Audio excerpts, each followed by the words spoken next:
édition de la presse francophone. Alors, en ce qui concerne, juste petite parenthèse avant de commencer, en ce qui concerne l'actualité égyptienne, évidemment, certains des journaux français ou francophones ont évoqué l'attentat qui a été perpétré la veille, mais en concernant les titres, je vais les citer parce que je dois lire l'article dans son intégralité, mais sinon les titres officiels égyptiens, les chiffres, je m'excuse encore une fois, les chiffres officiels égyptiens n'ont pas encore été édictés. Vous allez voir que les chiffres diffèrent dans différents journaux. Bien sûr, lorsque nous aurons l'information officielle, nous allons vous la faire part. Alors le Figaro, si je commence avec le Figaro, en Égypte, au moins 27 soldats tués dans une série d'attentats au Sinaï, 3 attaques simultanées revendiquées par la branche égyptienne du groupe État islamique ont visé la police et l'armée jeudi dans le nord Sinaï. Cette explosion de violence coïncide avec l'anniversaire de la révolution qui a mené en 2011 la chute de Moubarak. Enfin, elle s'est faite quelques jours après, puisque l'anniversaire de la révolution c'était dimanche dernier, le dimanche 25 janvier. Le Sinaï est de nouveau frappé par la violence. D'après un bilan officiel et provisoire, au moins 27 membres des forces égyptiennes ont trouvé la mort jeudi. Encore une fois, ce chiffre n'est pas confirmé, qui ont trouvé donc la mort jeudi soir lors d'attentats simultanés visant la police et l'armée à El Arish, dans la région du Sinaï. Ces attaques menées par des tirs de roquettes et une voiture piégée ont touché des bâtiments des forces de police de l'armée ainsi qu'une zone résidentielle où habitent des officiers, tuant 25 militaires.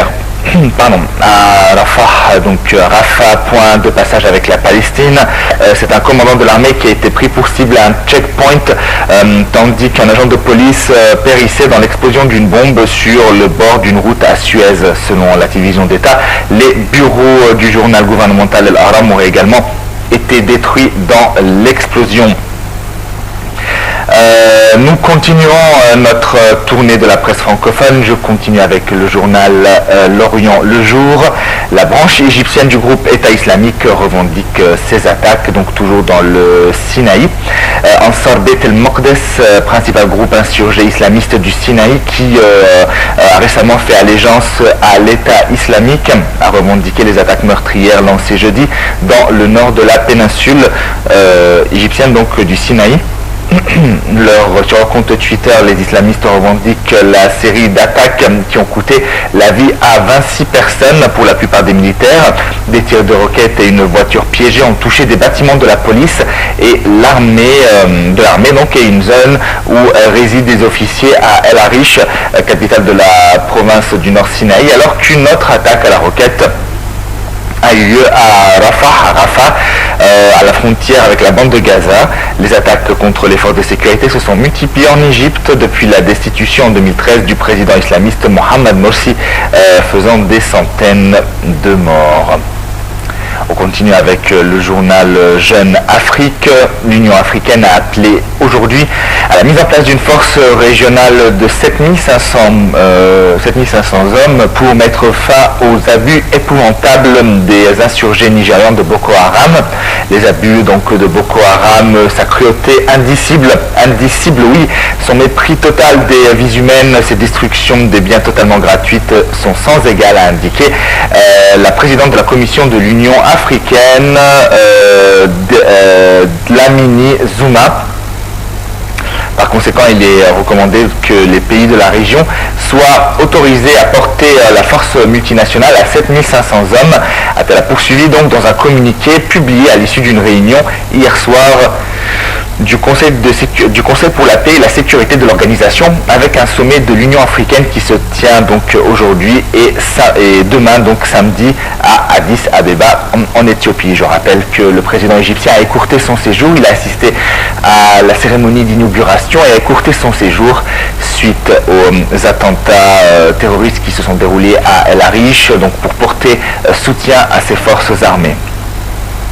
On continue au journal 20 minutes.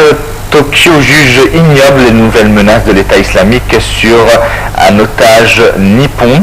L'organisation terroriste a formulé de nouvelles exigences accompagnées d'un nouvel ultimatum qui prend fin mercredi prochain à 15 heures, donc à l'égard d'un journaliste détenu depuis en fait environ 3 mois. Le Japon juge abject les nouvelles menaces du groupe État islamique, l'État islamique sur un otage nippon, mais à moins de 12 heures de l'expiration d'un ultimatum, Tokyo est forcé de s'en remettre à la Jordanie pour sauver la vie du journaliste Kenji Goto et d'un pilote jordanien. Ce sont des menaces tout à fait ignobles. Et je ressens une profonde indignation, a déclaré le Premier ministre Shinzo Abe aux journalistes et à l'issue d'une brève réunion de son gouvernement mardi, et d'ajouter: nous sommes dans une situation extrêmement difficile et j'ai demandé au ministre d'agir de façon unie pour faire libérer le journaliste, donc monsieur Goto. Le groupe État islamique enregistre des défaites sur le terrain et son emprise se réduit. Dans ce contexte, ces nouvelles revendications montrent l'intention de casser ces situations, a estimé donc spécialistes et des analystes politiques. Le journaliste indépendant Kenji Goto est vraisemblablement retenu depuis fin octobre ou début novembre, tandis que le pilote Maaz Al-Kassaspé a été capturé le 24 décembre après le crash de son F-16 au-dessus de la Syrie.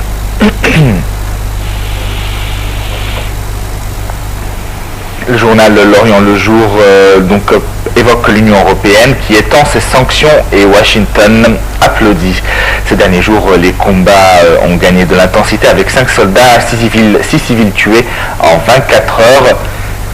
Donc l'Union européenne va étendre ses sanctions ciblées contre la Russie, mais a choisi l'attentisme sur un possible alourdissement des mesures économiques, alors que de nouveaux pourparlers de paix sur l'Ukraine auront lieu aujourd'hui à Minsk.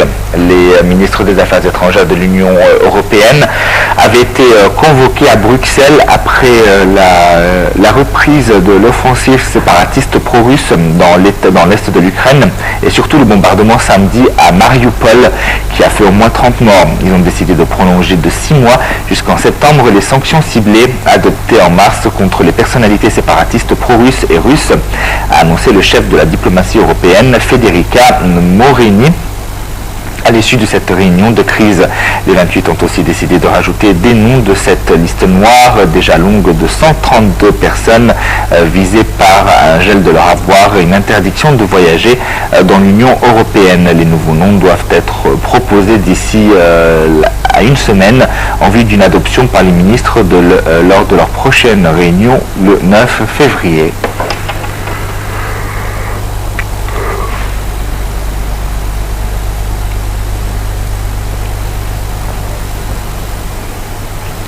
On continue avec le journal Le Point, donc on parle toujours de l'Ukraine. Nouveau pourparlers à Minsk. L'artiste pro-russe monte... Alors, je continue donc, je parlais du journal Le Point, des nouveaux pourparlers. Des nouveaux pourparlers, donc, je m'excuse, doivent s'ouvrir vendredi à Minsk au lendemain de la décision de l'Union européenne d'étendre ses sanctions ciblées contre la Russie tout en choisissant l'attentisme sur un possible alourdissement des mesures économiques. Les ministres des Affaires étrangères de l'Union européenne avaient été convoqués hier à Bruxelles après la reprise de l'offensive des séparatistes pro-russes dans l'est de l'Ukraine. Les 28 ont aussi décidé de rajouter des noms à une liste noire. Liste noire donc déjà longue de 132 personnes visées par un gel de leur avoir et une interdiction de voyager en Union européenne.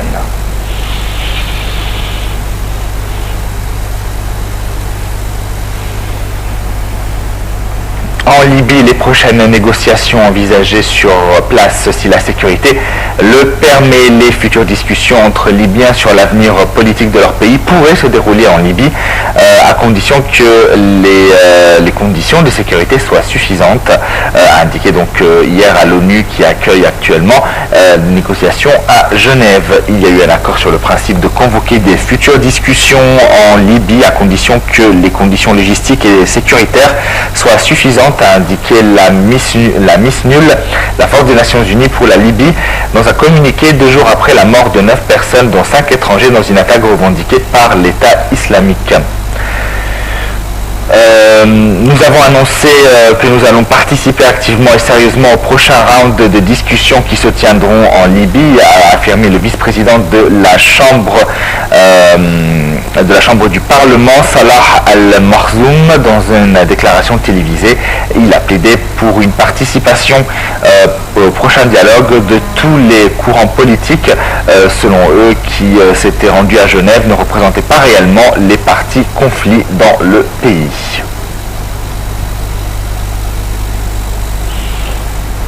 On continue avec le journal Le Point, les négociations sur la dette grecque s'amorcent face au cortège de mesures anti-austérité annoncées par le nouveau gouvernement d'Alexis Tsipras. L'Union européenne affiche sa fermeté.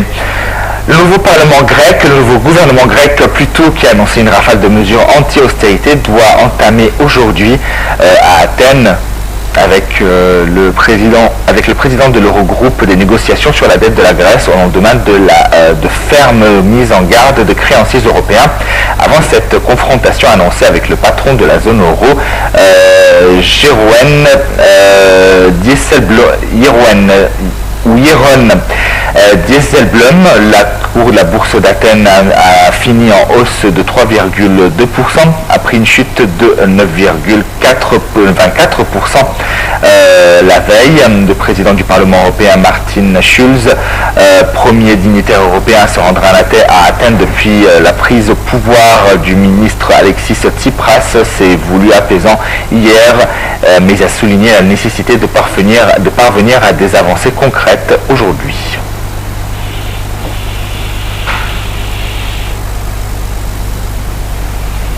On termine avec le journal Nouvel Observateur. La pression s'accroît sur Boko Haram près du lac Tchad.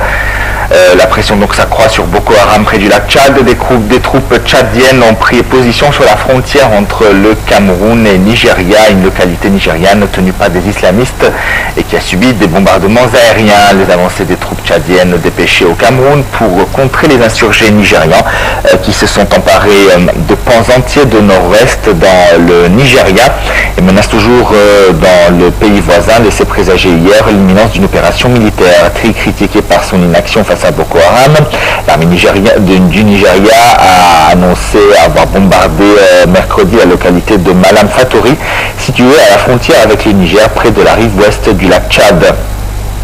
Les troupes tchadiennes ne cessent de s'approcher des insurgés. Ainsi, près de la rive sud-est du lac Tchad, les soldats tchadiens envoyés au Cameroun ont pris position dans la ville stratégique de Fotokol, poste de frontière camerouno-nigérian, à quelques dizaines de mètres seulement des positions islamistes qui occupent la ville de Gambarou, de l'autre côté d'un pont. Les premiers soldats tchadiens se sont déployés mercredi à Fotokol, a indiqué hier, sous couvert d'anonymat, un responsable sécuritaire camerounais de la région.